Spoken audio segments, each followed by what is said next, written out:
Hello guys and welcome back to another video. Today I'm going to show you guys my high round strategy for Blood of the Dead and everything that I use to set up my game. So what I'm going to include in this video is perks, elixirs, specialist weapon, and I will also put out a timestamp in the description if you already know how to do certain things on this map. If you are new to the map though, I will show you guys how to turn on power, where the dogs you need to feed are located, where the health retriever is, how to get the free Blundergat, and how you upgrade the Blundergat. Basically everything you need to know, so let's get right into it.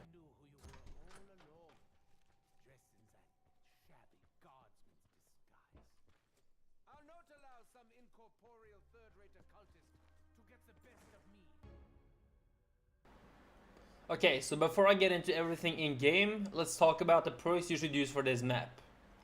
What I highly do recommend is at least Dying Wish and Bandolier Bandit.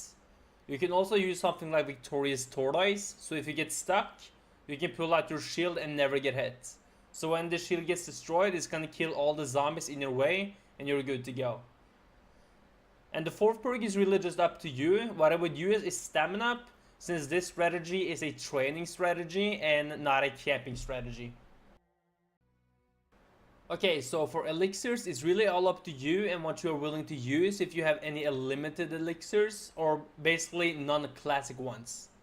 From the classic list, what I do recommend is Temporal Gift, Arsenal Accelerator, and if you don't want to spend any of your limited elixirs, you can use anywhere but here or head scan or equipment.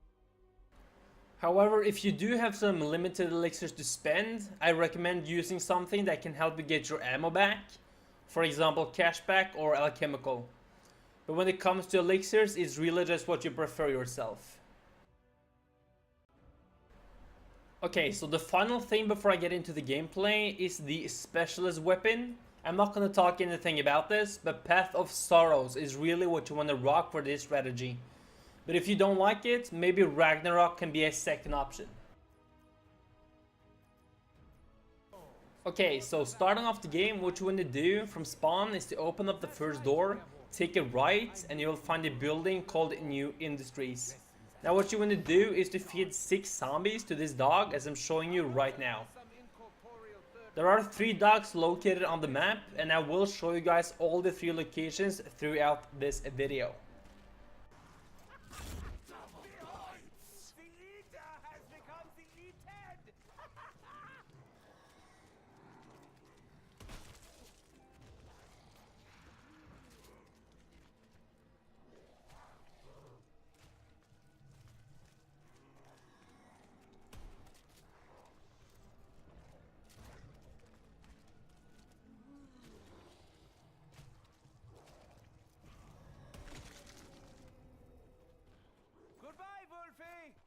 Greedy little ingrate, not so much as a thank you bark. Okay, so once you're done with the first dog, what you want to do is to open up this door, go down and take a left, and you will find the first power switch. This lets you get to the other side of the map so we can continue. Okay, so as you guys can see, I am on round 9. So just a quick fast forward. Basically, I've just gathered 10,000 points, so I can easily open up the rest of the map. So this is basically how I find the easiest way to get to the other side.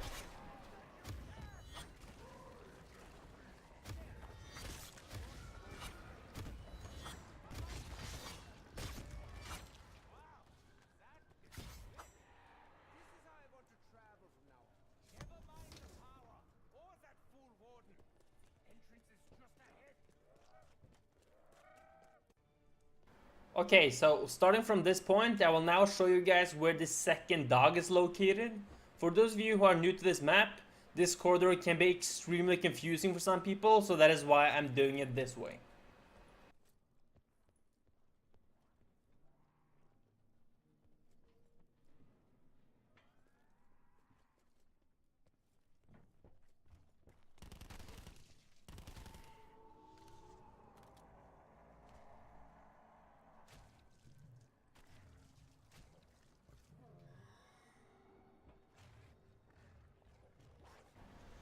Okay, so once you finish the second dog, I will show you guys where the final power switch are located, including one of the two shield locations, so you need to pay a little bit of attention.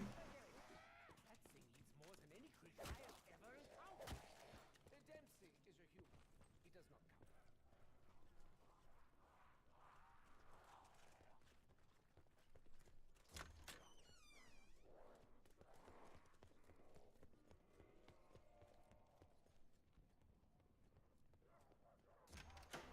So once you get into the tunnel where I am right now, you want to look behind each wall as you're going down these steps for the first shield part.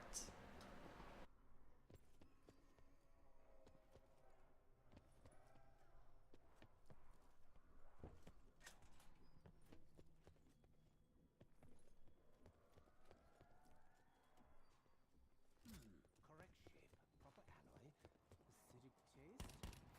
Yeah, this will make a suitable shield component.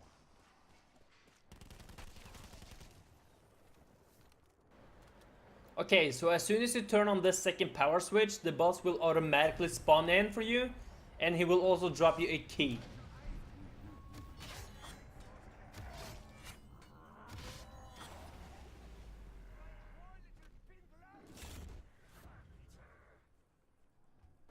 Okay, so now I'm back here again, so hopefully you guys understand where I'm at. So from here I will show you guys the second part of the shield. So there are 3 locations, and I will show you guys each location right now. Just a quick mention though, I did not show you guys where you want to build the shield in the gameplay. So basically from the first dog location, you want to go into the other room and you will find the buildable table that I'm talking about.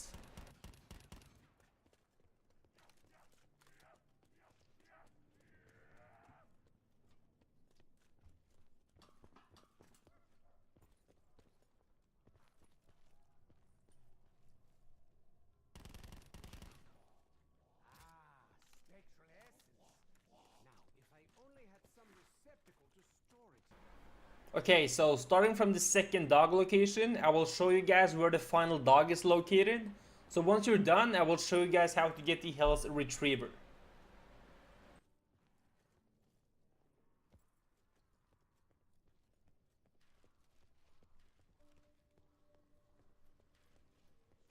Could this be his inner sanctum? The writing all over the walls certainly doesn't scream sanity. It reminds me of my lab.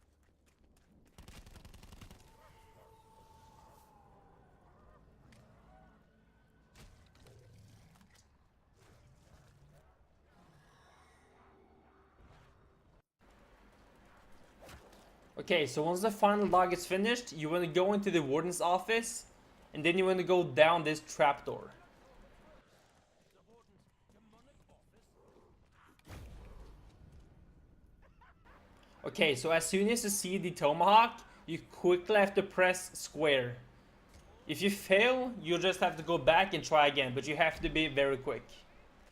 Okay, so before I get into this is optional if you want to get a free Blundergat instead of spamming the mystery box until you get it. I just find this method a bit easier, but if you rather want to get it from the box, you can skip to the next step of the video. Third-rate occultist to get the best of me. Okay, so if you do want to do it the other way, there is 5 skulls located throughout this map, and you will need to collect every skull. So you are required the shield, the key from the boss, and the health retriever, basically the Tomahawk. So what you want to do is get your shield up. Now it depends on what settings you have on your controller. This should be L1 by default. This might be L2 or R2 for you, so just mix around and you'll figure it out. But basically what this does, it is going to reveal where the skulls are at. So what you want to do is quickly take away the shield and throw the Tomahawk at the skull. If you're not sure if you got it, just do the same thing with the shield again. If it's not there anymore, it means you got it. So since I've gone through basically the entire map, you should know where I'm starting from each skull.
Okay guys, so this is for the final skull part. I just want everyone to know that on this rooftop is also where you turn on the pack-a-punch for this map. But I will talk more about how to open it once I'm done with how you unlock your free Blundergat.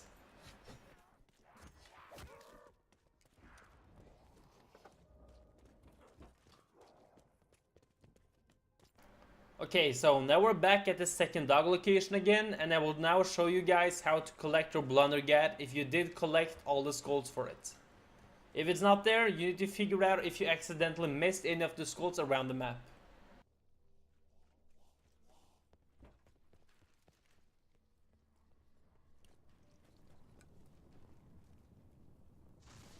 Trusty couplet a shoulder strap or a wheelbarrow?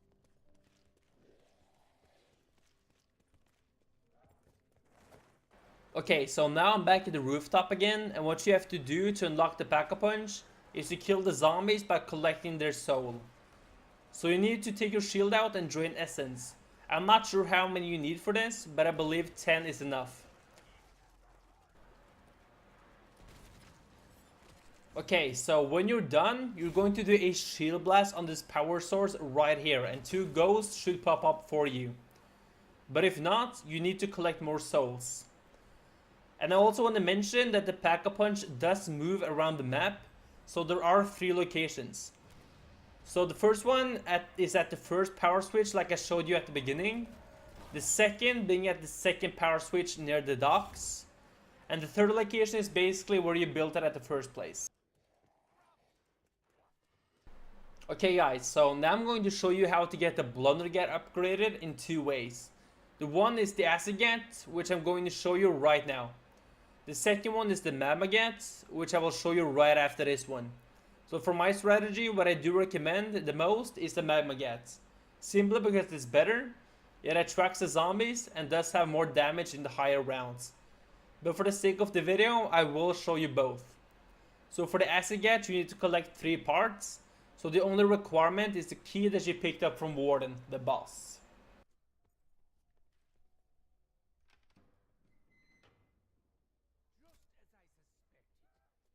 Object of some kind. Okay, so hopefully you guys understood where those 2 locations were at. Now I'll be showing you guys the third part right here, and also where you should build the acid kit. Could someone else carry this? I'm full of vital equipment as it is.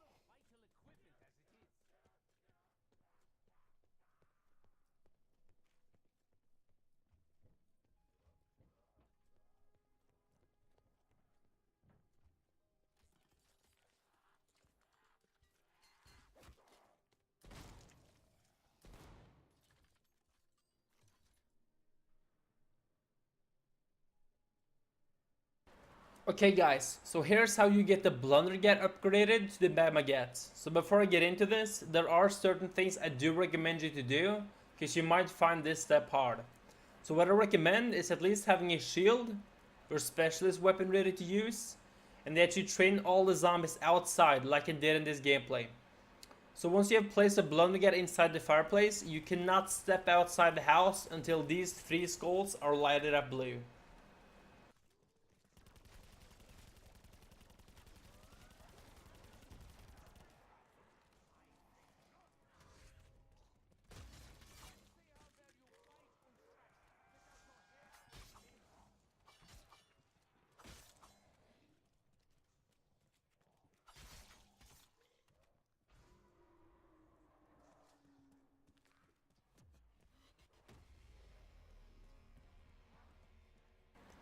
Okay, so you need to collect the Blundergat and as quickly as possible run to these blue barrels. You need to make sure that the Blundergat is heated all the way. So you just follow where I'm going and pay attention to what path I'm going. You might want to pause your gameplay if possible, so you can process everything, because it's not easy if you're new to this.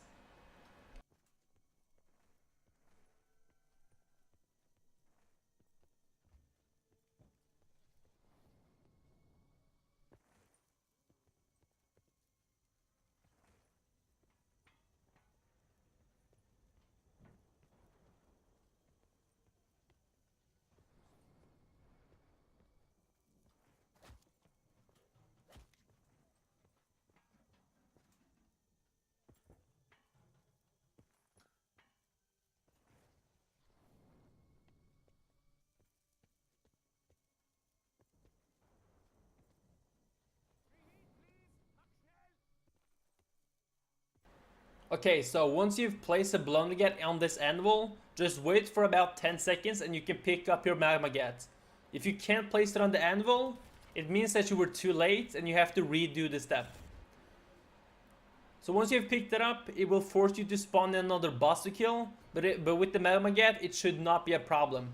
But I will show you guys how you should use it during high rounds to spare some ammo.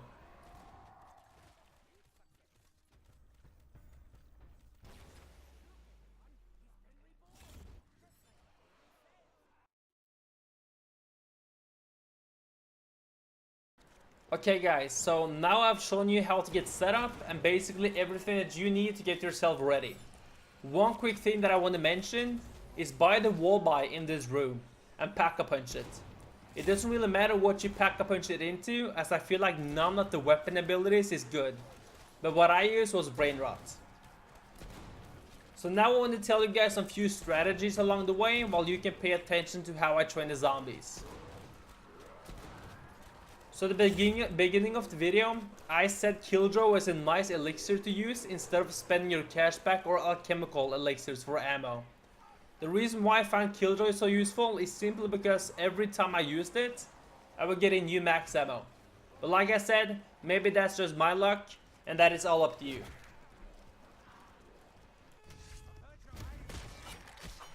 I'm also using licensed contractors for my shield. The reason why is so I can regenerate the health of the shield whenever I need to. It also makes me more aware of how my shield is doing, so if I realize it's about to break, I either activate my elixir or I just go get a new one. I realized that instead of using this elixir, I could just use the perk Victorious Tortoise. But I just wanted to see how it would go if I used this elixir instead. I got one down for the entire game because I didn't have any shield. I got stuck and I didn't realize. This is exactly what I thought would happen if I didn't use this elixir, but it happened anyway.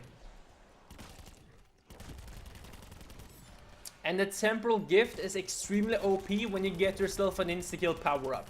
And it is gonna last a whole lot longer. That is the reason why I'm using it, but keep in mind that you cannot use temporal gift with your Killjoy elixir. If you do, it will automatically deactivate the temporal gift, so that's unfortunate for me. I thought it was gonna work.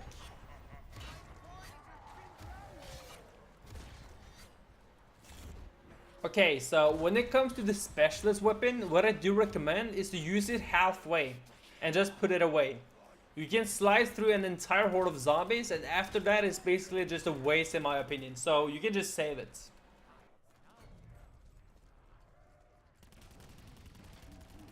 So basically for the entire strategy, just train the zombies around the room and shoot with the Magma Gat where you see me do it most of the times in the gameplay. Just keep in mind that you need to be close to the actual shot or the zombies will not be attracted to it. They'll instead just go for you. So now, when it comes to the dogs and the boss that pops up almost every time, what you need to know is that they are following you, right? So whatever path you take, they will follow you just like the zombies would. So what you need to do is to shoot right underneath you or right behind you, and the dogs will instantly die. Same thing with the boss.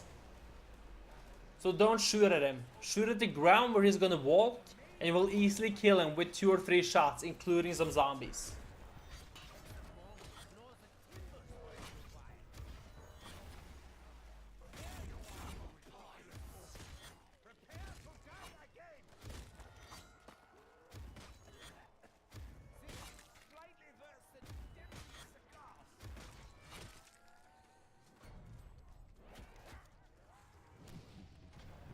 Okay, so this strategy might not be as easy at your first try if you've never done this before, but all it takes is practice.